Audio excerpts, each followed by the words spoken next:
Je suis plus du tout. Je descends du train comme tu dis. Yo la famille CS, pas de bon pour commencer la vidéo, vous le tu voyez. Le fais pas? Non.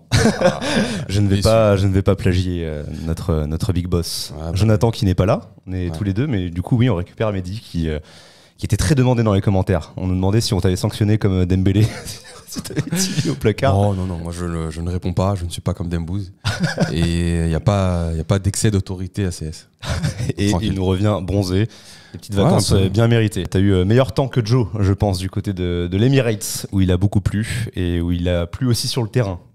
Je ne sais pas si cette formule peut s'employer, mais en tout cas, défaite du Paris Saint-Germain, 2-0, première défaite de la saison.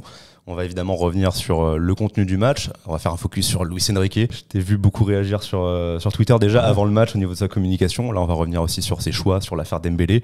Et puis en dernière partie, on va un petit peu s'ouvrir sur la suite. C'est quoi la suite tout simplement pour ce PSG et pour cette saison régulière? On va commencer dans un premier temps sur le contenu. Je trouve le débat intéressant de se demander est-ce qu'il y a vraiment cette classe d'écart entre Arsenal et Paris. J'ai entendu beaucoup de monde quand même se satisfaire de cette deuxième période. Je pense que cette deuxième période, c'est un peu le dessin de ton fils. Tu vois, il te le montre, c'est moche, mais tu dis c'est joli.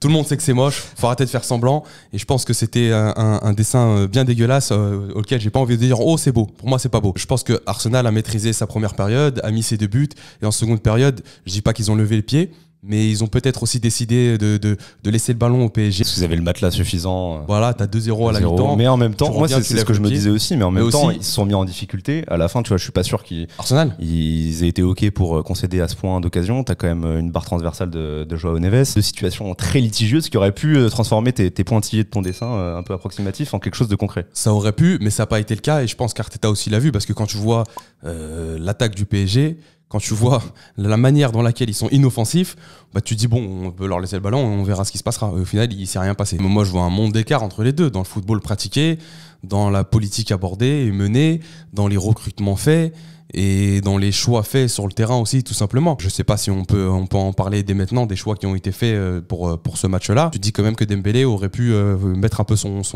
bazar dans cette défense. Ouais, et malheureusement, on va y revenir. On en parle après. Plus largement sur Luis Enrique, sa com et ses choix tactiques, ça en fait partie. Sur les choix tactiques, en fait, je les évoque en avance parce que je fais la différence et le comparo avec Arsenal. Est-ce qu'il y a vraiment un monde d'écart? Oui, parce qu'Arsenal, tu poses les bases. Tu as des choix tactiques qui sont logiques, tu as un football pratiqué qui est très alléchant. Les résultats que tu as sur le terrain du côté d'Arteta, même s'il a quelques années d'avance par rapport à Luis Enrique, ils sont bien plus intéressants. Et Mikel Arteta et Arsenal ne sont jamais passés par ce que le PSG est en train de traverser aujourd'hui. C'est-à-dire des sacs. T'as une refonte de l'effectif progressive. Oui. Non, quand je dis jamais passé, je parle de cette communication, je parle de ces choix complètement aberrants. T'as pas eu ça avec Arteta. Il est arrivé, il a mis les joueurs à leur place et il a tenté de faire des choses. Et il a recruté mercato après mercato pour avoir l'effectif qu'il a aujourd'hui. Ça a quand même été un process, tu vois, même dans sa confrontation avec des cadres comme Aubameyang. Aubameyang a vraiment eu mauvais comportement. Ah oui, donc là tu sors. D'accord. Après on n'a pas tous les détails autour de Dembélé. Mais voilà, moi je me fais quand même ce comparo avec Arsenal où c'est quand même deuxième de première ligue qui roule bien depuis des années maintenant. Et arriver là avec alors la balle dans le pied que tu te tires ou non et avec les limites de ton effectif et réussir quand même à afficher un beau visage en deuxième période, j'ai aussi envie de le mettre à l'honneur. Il y a un joueur dont on n'a pas parlé, Donnarumma, qui n'est toujours pas fiable et qui pose toujours problème parce que alors là on peut dire que les joueurs sont pas forcément à leur poste. Lui, il était à son poste et malheureusement, il était à son poste. Il nous pose encore problème. Sur le but, Donnarumma se trouve, mais Pacho ne suit pas Kai Havertz. Kai Havertz, il part dans son dos, Pacho le suit pas. Frère, regarde un peu ce qui se passe dans ton dos. T'es dans ta surface, il y a un centre qui arrive. Garçon, j'ai rien à t'apprendre. T'es quand même footballeur professionnel. Et après, évidemment, t'as la sortie. Le problème, c'est que c'est pas un cas isolé de Donnarumma. C'est un gardien qui te coûte énormément quand même au plus haut niveau en Ligue des Champions. Dortmund, le Barça. Là encore aujourd'hui, tu peux faire une liste même en phase de groupe Newcastle. Avant, bon, on sait ce qui s'est passé contre le Real, faut tout pas, voilà. C'est un gardien qui est pas forcément fiable, qui est monstrueux sur sa ligne et on lui enlèvera pas tous ses points positifs. Ça, il te fait pas gagner de match. C'est pas un gardien décisif. C'est pas un gardien qui pèse en Ligue des Champions. Je sais même pas si tu peux me sortir un match référence de lui en Ligue des Champions. Et j'ai beaucoup de mal avec Donnarumma. Je comprends pas comment tu peux te trouver autant dans des matchs aussi importants et sur les mêmes phases de jeu. T'as l'impression qu'il progressera sera jamais, alors que c'est un cadre de l'équipe aussi, et c'est là où je veux en venir, c'est que... Et le pire, c'est qu'il fait 800 mètres de haut. Il y avait aussi la possibilité, si ça ne te va pas, de le concurrencer correctement aussi lors du mercato, ou alors de faire un choix. Sauf que on nous dit que le mercato, il a été dicté par Luis Enrique, et en même temps, j'ai du mal à imaginer qu'un Safonov, ça soit un choix qui soit vraiment réfléchi par Luis Enrique. Ça ne lui correspond pas non plus. Est-ce qu'on peut retenir quand même quelques individualités, quelques points positifs dans ce match? Je suis curieux de savoir, curieux de connaître ton avis. L'individualité que je retiens en deuxième période, c'est João Neves. Je reviens sur ma métaphore, c'est le dessin moche de ton fils. Je vois pas ce qu'il a fait. Oui, mais il faut se projeter aussi. Et justement, se dire qu'un João Neves qui, pour l'instant, nous convainc en Ligue 1, on a envie d'en voir plus, un peu à la différence d'un Ugarte l'année dernière. Je trouve que niveau Ligue des Champions, il ne fait pas tâche. Au-delà de ça, il est très intéressant. Il a une montée en puissance en deuxième période. Et là, avec ce genre de joueur, je me projette un petit peu plus. Kolo Muani, t'as apprécié toi l'entrée? Tout n'est pas convaincant, mais je trouve qu'il a apporté. Je trouve qu'en première mi-temps, on manquait terriblement d'un joueur qui allait jouer un petit peu dos au jeu, qui allait servir de pivot, qui allait fixer un peu les défenseurs. Je trouve que le message envoyé pour Kolo Muani aussi, pour fermer cette parenthèse, n'est pas top. Si t'as fait le choix de le garder, si t'as fait le choix de ne pas recruter d'autres joueurs, tu préfères mettre n'importe qui que Kolo Muani sur le terrain. Et après, en termes de... je trouve que sa gestion fait un petit peu peur. En termes de messages envoyés, j'aurais préféré que Kolo Muani n'ait pas de réseau, comme ça on n'ait pas de message à lui envoyer, parce que je pense que moi je suis vraiment pas d'accord, je partage pas du tout ton avis là-dessus, je vois pas de bonne entrée, je vois pas du tout un joueur calibré aujourd'hui pour le PSG. Ça aurait été bien d'avoir recruté quelqu'un cet été, mais bon, il fallait se satisfaire de l'effectif, c'est comme ça, les gens ont dit, donc on a écouté, on s'est satisfait de l'effectif, et au final, t'arrives à l'Emirates et tu te dis qu'il te manque quand même un vrai profil d'attaquant. Il y a une individualité moi qui m'a fait plaisir. Vas-y. On n'avait pas parlé de Hakimi. J'estime que ça a été le meilleur Parisien hier. On peut embrayer sur Luis Enrique, mais tout d'abord, petite pause fraîcheur avec notre partenaire Oli. Et pour la promo du jour, je te propose une petite mise en situation, un petit jeu. Voilà, parce que t'es un expert Oli. Si tu devines le goût, c'est ok. Si tu ne le devines pas, tu dois nous faire 3 compliments sur Kolo Muani. Il va me dire 3 pompes. Wow, let's go. C'est validé, c'est bon, c'est frais. Et je dirais mangue, passion ou pêche. Forcément, dans le lot, il y en a un qui est bon. Ok. J'ai un bon. C'est pêche, un nice pêche. Et du coup, bon, j'ai quand même envie de te demander un petit compliment, un vrai compliment sur Kolo Muani. J'ai bien aimé son débordement contre le Chili avec l'équipe de France. J'aime bien quand il est sur le banc, qu'il met ses gants et tout. Bien, donc on n'aura pas de vrai compliment sincère aujourd'hui. J'aurais essayé, les gars, j'aurais essayé. Franchement, regardez cette mauvaise foi dans les commentaires. En tout cas, nous on vous laisse vous régaler avec Oli. On a des codes de réduction. Team CS 5 pour votre première commande. Ça vous fait 5 € de réduction, ce qui vous permet d'avoir un pack de démarrage avec 14 goûts différents plus un shaker. Le tout pour 19,99 € au lieu de 24,99 €. Sinon, si vous avez déjà commandé, le code TEAMCS tout court, comme ça vous avez 10% sur tout le site. Et merci à Oli, la famille. Et ça nous permet de débriefer le cas Luis Enrique aussi. Let's go. Et on a autour de cette table quelqu'un qui a quand même beaucoup d'estime pour ce coach, qui a été emballé dès son arrivée, qui l'a beaucoup défendu l'année dernière. Et là, je te sens un peu sortir du train. Moi, à la base, c'est pas Luis Enrique que j'aime. C'est la philosophie de jeu. On peut dire que Luis Enrique, c'est une succursale, entre guillemets, qui vaut ce qu'elle vaut, mais c'est une succursale de Pep Guardiola. Moi, c'est mon coach préféré. J'estime que c'est le meilleur entraîneur de l'histoire du football. C'est celui qui a eu le plus gros impact sur le football, Pep Guardiola. Et donc, j'estime, elle vaut ce qu'elle vaut, que Luis Enrique, c'est quand même une petite succursale catalane de Pep Guardiola. Donc j'aime bien, j'apprécie les idées de jeu. À la base, j'ai été fan du Barça qu'il a géré. J'aime beaucoup les idées de jeu. Sauf qu'aujourd'hui, au PSG, la première saison, je pouvais encore le défendre et je le faisais. J'invite tout le monde à voir les talks, etc. Je le défendais, il n'y avait pas de problème. Sauf qu'aujourd'hui, je suis plus du tout. Je descends du train, comme tu dis. La communication, j'aime pas, je valide pas. Les choix, j'aime pas, je valide pas. Le management, j'aime pas et je valide pas. Et la politique menée et visiblement assumée, j'aime pas et je valide pas.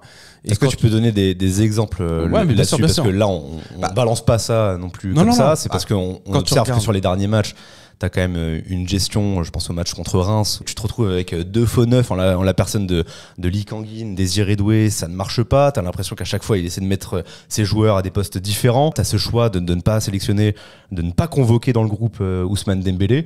Comment t'expliques tout ça, toi? Il y a les choix que t'as évoqués, mais il y a aussi les rôles attribués à ces joueurs. Moi, quand je vois aujourd'hui Nuno Mendes et Achraf Hakimi, j'estime qu'ils ne sont pas utilisés comme ils devraient être utilisés. Et dans cette volonté d'avoir de la polyvalence chez ces joueurs, moi je trouve qu'il se met une balle dans le pied, parce que c'est bien de demander du dépassement de fonction à ces joueurs sur certaines périodes dans un match, sur tout le match, demander à tes joueurs de se dépasser, de faire du dépassement de fonction. Moi je trouve Je trouve pas ça bien. Je trouve que ça va pas dans le sens collectif. En fait, qu'est-ce qui a changé par rapport à l'année dernière? Parce que c'était déjà demandé. Mais parce que l'année dernière, t'avais des joueurs qui jouaient à leur poste. L'année dernière, le couloir droit, c'était Dembélé, point barre. Là, aujourd'hui, on se retrouve sur le couloir droit avec Désiré Doué. Désiré Doué, au mieux, c'est un milieu offensif. Ou alors milieu relayeur. Tout ça n'est pas symbolisé que par l'absence de Dembélé. L'année dernière, pour finir sur l'attaque, Dembélé, il était à droite. Hier, tu vas à l'Emirates, gros test. Tu te retrouves avec Désiré Doué à droite. Si tu ne le mets pas à son poste, et en plus son premier match de Ligue des Champions, et en plus contre Arsenal, et en plus à l'Emirates, tu mets pas tes joueurs dans de bonnes conditions, et donc tu tires pas vers le collectif. Et l'année dernière, pour faire aussi le comparo, pour suivre là-dessus, sur la ligne d'attaque, tu avais un Kylian Mbappé, donc l'attaque, elle était huilée entre guillemets entre Mbappé, Barcola, et il y avait certains automatismes avec des joueurs qui étaient à leur poste. Mbappé c'est un attaquant, Barcola c'est un ailier gauche, donc ça jouait et ils arrivaient à combiner à peu près en tout cas. C'est pour ça que là on parle de Luis Enrique et que c'est son chapitre, parce que c'est de sa faute à lui si aujourd'hui Kanguini se retrouve dans l'axe de l'attaque et qu'au final tu le voyais quand même beaucoup faire le quatrième milieu plutôt que le faux neuf qui ne sait pas faire parce que c'est pas son rôle. Donc c'est des mauvais choix accumulés qui tirent pas le collectif du PSG vers le haut. Et après j'ai parlé du management. Le dossier le plus récent, c'est Ousmane Dembélé. Encore une fois, comme on l'a dit tout à l'heure, Dembélé, j'ai pas l'impression qu'il est insulté ou qu'il est mis une droite à Luis Enrique. Et il se retrouve. On n'a pas tous les détails non plus. On n'a pas tous les détails. Moi, je dis, j'ai l'impression. Toujours dans la com de Luis Enrique, c'est très dur de lire entre les lignes. Mais il y a eu des infos aussi de Jamel qui sont sorties. Ça serait juste une discussion. Et au-delà même de Jamel, j'ai l'impression que sur tous les plateaux télé et toutes les informations qui sortent aujourd'hui, c'est juste une discussion, c'est juste un désaccord. Il a tenu tête à son coach et au final, il se retrouve mis à l'écart. Je trouve, moi, que c'est un excès de pouvoir, tout simplement, un excès d'autorité, parce que tu veux asseoir une certaine autorité qu'on n'a pas eu avant. Et je vois plein de gens défendre Luis Enrique en me disant oui mais maintenant c'est l'institution qui prime. Ah mais l'institution au prix de quoi? L'institution au prix de tes résultats. Ça veut dire que tu vas perdre à l'Emirates, tu dis oh mais c'est pas grave, on a perdu parce que de toute façon l'institution maintenant est respectée. Et en plus respectée pourquoi? Si Dembélé est arrivé 1 heure en retard, je veux bien, là ça aurait été légitime, et puis tant pis si on perd à l'Emirates. Et puis tu le mets remplaçant à ce niveau-là. Et en plus voilà, tu le mets remplaçant. Là il semblerait avoir juste tenu tête, avoir juste peut-être même ne serait-ce que donné son avis sur un avis de Luis Enrique, lui avoir répondu, et il se retrouve mis sur le côté pour un match aussi important. Donc je veux bien le management. Je suis un peu dans le flou par rapport à cette histoire. Voilà. Je trouve compliqué d'interpréter quand on n'a pas tous les détails. Après oui, si en effet ce n'est que ça, c'est un peu compliqué de se mettre une balle dans le pied, surtout quand t'as un effectif qui est factuellement limité. Et faire le choix en plus de mettre Désiré Doué. Et l'excès d'autorité, il est marrant parce que l'année dernière, c'était pas la même chose. Parce que quand Kylian Mbappé il déménageait à la mi-temps de Monaco au stade Louis II avec ses cartons, son téléphone, qu'il était en train de passer des coups de fil à Century 21 à Madrid pour pouvoir se trouver une villa, le match d'après, il était titulaire à Sociedad. Donc il est marrant l'excès d'autorité. Il fallait le faire quand il fallait vraiment le faire. D'asseoir un espèce de nouveau cycle où voilà, Kylian Mbappé est parti. On lui a donné complètement les clés du camion cet été avec son effectif qui, je trouve encore une fois, est limité. Et là, j'ai l'impression qu'il est dans une espèce de combat où il surenchérit pour essayer de montrer qu'il a fait les bons choix cet été, qu'il va en tirer quelque chose de cette équipe. Peut-être que c'est pour ça aussi qu'il met Désiré Doué, en espérant que le pari va être gagnant, pour qu'à la fin il se retrouve en disant ah, les gars, vous voyez, j'avais raison, pas de panique, Dembélé est pas là, ça va marcher derrière. De toute façon, défaite ou pas, on n'est plus là pour gagner la Ligue des Champions. Ça, c'est aussi un discours qui me gêne, parce que je trouve que par rapport à l'année dernière, on a quand même changé d'ambition. Il arrive, Luis Enrique, ses premiers mots en conférence de presse, il arrive au Paris Saint-Germain, il nous dit je viens pour être ambitieux, je viens pour être gagné. Alors qu'est-ce qui a changé depuis l'année dernière?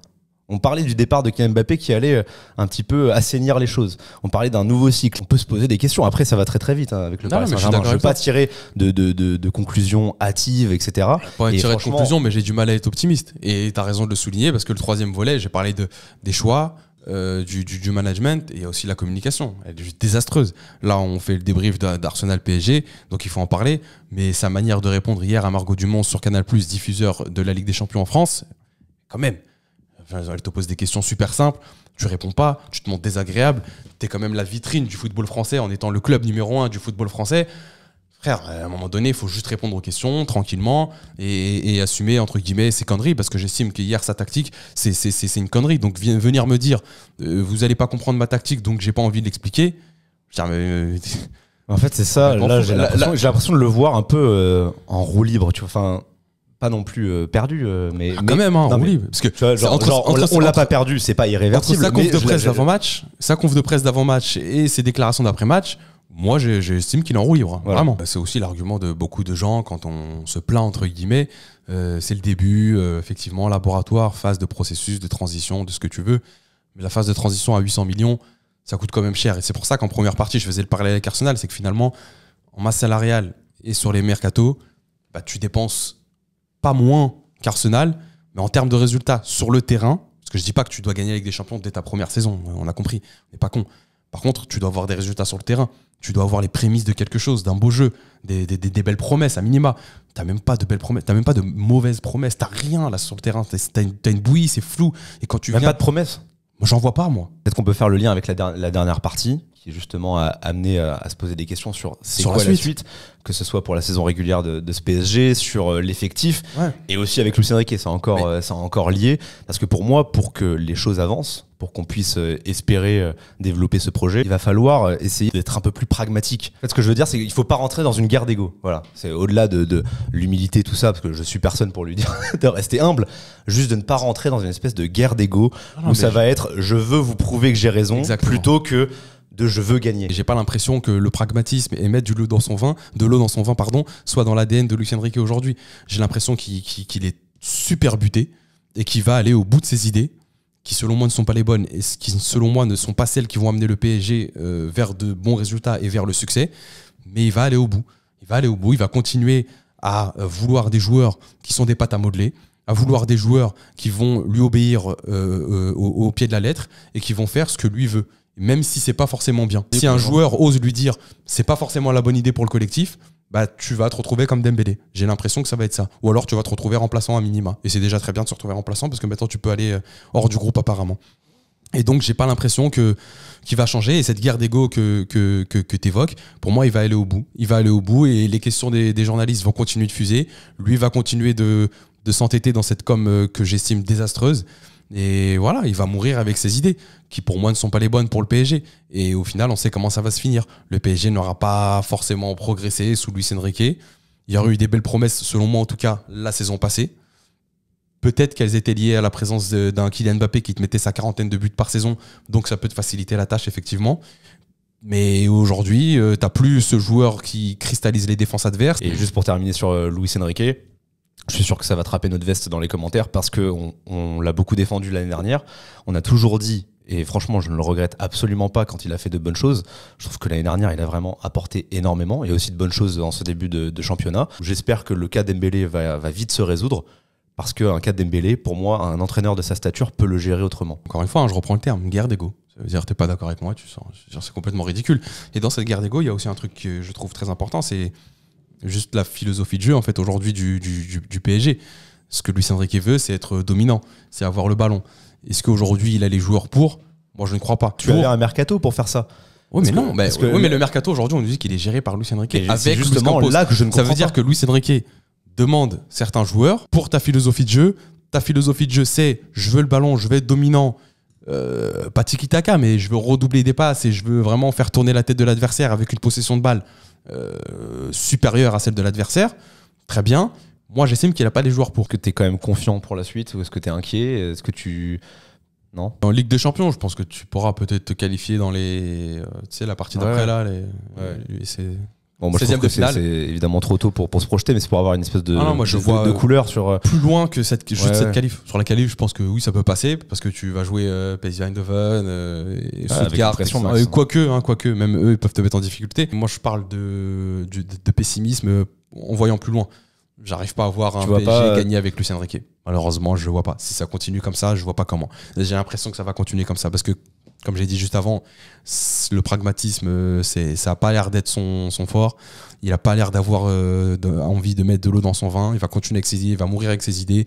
Et je me répète, pour moi, ses idées ne sont pas les bonnes pour le comme PSG. ça va droit dans le mur, c'est ça ? Ça va droit dans le mur. Je sais pas combien de temps ça va tenir, parce que le PSG maintenant est dans son truc de faire confiance, on lui a donné le camion, etc. J'espère que le camion n'aura bientôt plus d'essence. Il faudra s'arrêter, déposer les clés, merci, au revoir. Et on prend un autre camion, un autre chauffeur. Mais en même temps, je sais que le foot va... Enfin, c'est une phrase toute faite, mais qui est hyper valable pour le Paris Saint-Germain. Le foot va tellement vite. À l'abri de rien. Tellement vite, que ce soit pour des individualités, des joueurs qui peuvent prendre un autre tournant. Et le coach aussi. C'est comme Joe. C'est vrai.